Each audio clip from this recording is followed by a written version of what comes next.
میں میڈیشن میں تھا, میں نے کہا تھا میڈیٹرز کے پینل کو کہ ہم بھول جائیں گے اس کو, آپ گارنٹی دے دیجئے کہ آنے والی مساجد پہ اب کوئی سوال نہیں اٹھایا جائے گا. انہوں نے کہا تمہارے پاس کوئی سولوشن ہے؟ میں نے سولوشن دیا ان کو. اس کا مطلب یہ نہیں ہے کہ ہم یہ سمجھیں کیونکہ ہم نے غلطی کی اس لیے ہم ہار گئے, یا ہم نے غلطی کی اس لیے ہمارے خلاف فیصلہ آ گیا. یہ ضرور الگ بات ہوتی کہ وہ اکیلا اور آخری معاملہ ہوتا. I would have been the first person to stand and say چھوڑو, بھول جاؤ, جس کی بھی غلطی ہوئی ہو. لیکن جب آپ کے سامنے ایک سیریز ہو ڈسپیوٹس کی, ایک تو طریقہ یہ ہے کہ آپ جو بابری مسجد میں جو بھی ہوا اس کو بھول جائیں اور نئے طریقے سے بات کریں, اور بھولنے کی وجوہات جو بھی ہو, چاہے وہ یہ ہو کہ ہمیں بھائی چارے کو پروموٹ کرنا ہے, ہمیں مل جل کر رہنا ہے, یہ بہت اچھی بات ہے, یہ ہم سب کی کوشش ہونی چاہیے اور ہم سب اس کے لیے کمیٹڈ ہیں, اس میں کوئی دو رائے نہیں ہے. ایک یہ وجہ ہو سکتی ہے. دوسری وجہ یہ ہو سکتی ہے جس کا انڈیکیشن پروفیسر مصطفیٰ صاحب نے دیا, اور میں اس سے کچھ حد تک ڈس ایگری کر رہا ہوں, کہ آپ کمیونٹی کو کہیں کہ صاحب آپ نے اپنا کیس خراب کر لیا اس لیے آپ اس کو بھول جائیے. 1949 میں کیس کیسے سیٹ اپ کیا جا سکتا تھا وہ ایک الگ مسئلہ ہے, اور وقف بائی یوزر آپ پروو نہیں کر پائے. دیکھیے آج آپ یہ بات اگر کہیں گے کہ 1857 سے پہلے آپ وقف بائی یوزر پروو نہیں کر پائے, اس کا کافی امپیکٹ تھا اس کیس پر, تو آج کسی بھی ٹیمپل کا ٹیمپل بائی یوزر اور ماسک کا ماسک بائی یوزر اور کسی گرجا گھر کا چرچ بائی یوزر کوئی نہیں رہے گا, سب ختم ہو جائے گا. یہ مجھے یاد ہے اس ہیئرنگ میں ظفریاب جیلانی صاحب سے ایک پوائنٹڈ کوسچن پوچھا گیا تھا کہ do you have any evidence of uses of mask prior to 1857, and he was very frank in telling to the court that prior to 1857 I don't have any document, but there is a definite proof that this mosque stood from 1528, and if this mosque stood from 1528, it was not constructed for any other thing except namaz, so there has to be some presumption that this was mosque. So I am not, میں بہت زیادہ اس میں نہیں جاؤں گا, لیکن اس میں جو بھی میرٹس اور ڈیمیرٹس سبھی کیسز میں ہوتے ہیں. الٹیمیٹلی جب یہ مسجد کا ایشو ایودھیا میں کانسپائر کیا جا رہا تھا ایڈمنسٹریشن کے ذریعے, اور کے نائر نے بولا کہ میں نہیں ہٹاؤں گا وہاں سے آئیڈل. اس کا ایک بیک گراؤنڈ ہے کہ کس طرح سے وہاں کے ایڈمنسٹریشن نے ٹیمپل کے اندر آئیڈل رکھنے کی کانسپیریسی کی تھی, اور پھر بعد میں جب ہائی کمان سے چٹھی گئی کہ آپ اس کو ہٹائیے, اور اس ڈسٹرکٹ کلیکٹر نے کہا کہ ہم نہیں ہٹائیں گے, اور پھر بعد میں ایفیڈیوٹ دیا گیا کہ یہ ماسک ہے, یہ رام ٹیمپل نہیں ہے. اور پھر جب عدالت میں مسئلہ گیا اور عدالت میں کورٹ نے یہ کہا کہ آپ وہاں سے, انہوں نے اسٹے گرانٹ کیا کہ آپ یہاں سے آئیڈل نہیں ہٹائیں گے. اس طرح یہ بیک گراؤنڈ ہے اس کا. تو آپ کے پاس آپشن ہے کہ آپ ان سب چیزوں کو بھول کے کمیونل ہارمونی کی بات کریں, بہت اچھی بات ہے, پرووائڈڈ کہ آنے والے وقت میں کوئی ایسا مسئلہ نہیں آنے والا ہے. ہم بھولنے کو تیار ہیں. میں میڈیشن میں تھا, میں نے کہا تھا میڈیٹرز کے پینل کو کہ ہم بھول جائیں گے اس کو, آپ گارنٹی دے دیجئے کہ آنے والی مساجد پہ اب کوئی سوال نہیں اٹھایا جائے گا. انہوں نے کہا تمہارے پاس کوئی سولوشن ہے؟ میں نے سولوشن دیا ان کو. 10 دن کے بعد جب بات ہوئی تو انہوں نے کہا کہ تمہارا سولوشن تو ہے ٹھیک، لیکن مجھے نہیں لگ رہا ہے اس پر لارجر کنسنسس ہو پائے گا، کیونکہ اس کی وجوہات ہیں. تو اگر آج بھی کسی کے پاس اتنا حوصلہ ہے کمیونل ہارمونی، صرف آپ مسلم پہ یہ برڈن نہیں ڈال سکتے کہ آپ کمیونل ہارمونی کو کیوں نہیں پروموٹ کر رہے. ہم ایک چھوٹا حصہ ہیں اس ملک کا، اور ظاہر ہے انسٹیٹیوشنز ہیں، سسٹم ہیں، ان سب سسٹم میں ہم ایک چھوٹے بھائی کی طرح ہیں، اور ہم مانیں گے بات، کبھی خوشی سے مانیں گے، کبھی ڈنڈے چلائے جاتے ہیں ہم پہ تو ہم مان لیتے ہیں. لیکن اس کا مطلب یہ نہیں ہے کہ ہم یہ سمجھیں کیونکہ ہم نے غلطی کی اس لیے ہم ہار گئے، یا ہم نے غلطی کی اس لیے ہمارے خلاف فیصلہ آ گیا.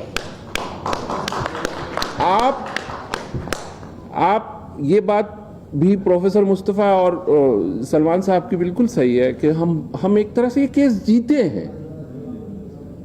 ہیں کیونکہ اس کی جو فائنڈنگز ہیں، جو فائنڈنگز ہمیں دی گئی ہے ان فائنڈنگز، لیکن اس فائنڈنگ کی آج کوئی اہمیت نہیں ہے کیونکہ اس کو کوئی اپریشیٹ نہیں کر سکتا. دیکھیے کانسٹیٹیوشن میں کیا لکھا ہوا ہے وہ ایک بات ہے، وہ ہمارے لیے بہت امپورٹنٹ ہے. اس کی کانسٹیٹیوشن کی فنکشنالٹی کیا ہے، آن دا گراؤنڈ کیسے کانسٹیٹیوشن کام کرتا ہے، کیا وہ امپورٹنٹ نہیں ہے؟ یا صرف آپ کانسٹیٹیوشن کے آرٹیکلز کو پڑھیں گے، رائٹ ٹو لائف، اور وہ روز سڑکوں پر جب لنچنگ ہوتی ہے تو وہ آرٹیکل 21 کا آپ کیا کریں گے؟ تعویذ بنائیں گے. لیکن رہنا چاہیے وہ آرٹیکل 25. اس سسٹم کو ٹھیک کرنے کے لیے آپ کو بار بار یاد دلانا پڑے گا کہ صاحب آپ کے سسٹم میں کہاں پرابلم ہے، کیوں یہ کام صحیح سے نہیں کر رہا، اس کو آپ کیسے ٹھیک کر سکتے ہیں. کیا بابری مسجد میں کے مسئلے میں، اس سے ریلیٹڈ لیٹیگیشنز میں جسٹس برجیش کمار کی ججمنٹ ہے جب 1992 کی ڈیمولیشن کے بعد انہوں نے یہ بات نہیں لکھی کہ جب وہاں پہ ایکوزیشن ہو رہا تھا تو اسٹیٹ اتھارٹیز، یا پھر ڈیمولیشن ہو رہا تھا تو اسٹیٹ اتھارٹیز کے جو ایکشن تھے وہ ٹلٹڈ تھے دوسری سائڈ کی طرف، مسلمانوں کے خلاف تھے. انہوں نے یہ لکھا کہ اسٹیٹ کے بارے میں کہ the government was an accomplice of that shameful and dastardly act جو ڈیمولیشن ہوا. پھر اس کے بعد اسماعیل فاروقی میں انہوں نے یہ نہیں لکھا کہ یہ ایکٹ آف نیشنل شیم ہے. فائنل ججمنٹ میں یہ سب ایگریجیس اور وغیرہ وغیرہ یہ سب نہیں لکھا. لیکن الٹیمیٹلی اس کا حاصل کیا ہوا؟ جب آپ اتنی کانسٹیٹیوشنل پرنسپلز پہ بیسڈ باتیں ہو رہی ہیں تو اس کا ریفلیکشن جب فائنل ججمنٹ ہوا تو اس پر کیوں نہیں ہونا چاہیے تھا؟ اور آج ہم کیوں نہیں سسٹم کو یاد دلائیں گے کہ صاحب آپ بھول گئے یہ کرنا، آپ کو یہ کرنا چاہیے تھا. ہاں یہ ضرور الگ بات ہوتی کہ وہ اکیلا اور آخری معاملہ ہوتا. I would have been the first person to stand and say چھوڑو، بھول جاؤ، جس کی بھی غلطی ہوئی ہو. لیکن جب آپ کے سامنے ایک سیریز ہو ڈسپیوٹس کی تو کون یاد دلائے گا سسٹم کو کہ صاحب ہمارے ساتھ پہلے بھی غلط ہوا تھا اور آج بھی غلط ہو رہا ہے، اور ہم دیکھ رہے ہیں کہ آنے والے وقت میں غلط ہونے والا ہے. تو آپ یہ نہیں کہہ سکتے کہ صاحب چونکہ یہ آپ نے غلطی کر دی یا آپ سب کو بھول جائیے. ہاں یہ بہت ضروری ہے کہ ایک ڈائیورس سوسائٹی میں جو رہنے کا ایک طریقہ ہوتا ہے اس طریقے کو ہم سب کو اور اچھی طرح سے سیکھنا ہے. بھائی چارہ کیا ہے اس کو صرف ہمیں نہیں سمجھنا ہے، دوسروں کو بھی سمجھانا ہے. لیکن جو ناانصافی اگر کسی کے ساتھ ہو، صرف میڈم اندرا جے سنگھ نے بالکل صحیح کہا کہ ناانصافی صرف مسلمانوں کے ساتھ نہیں ہوتی، سب کے ساتھ ہو رہی ہے ناانصافی.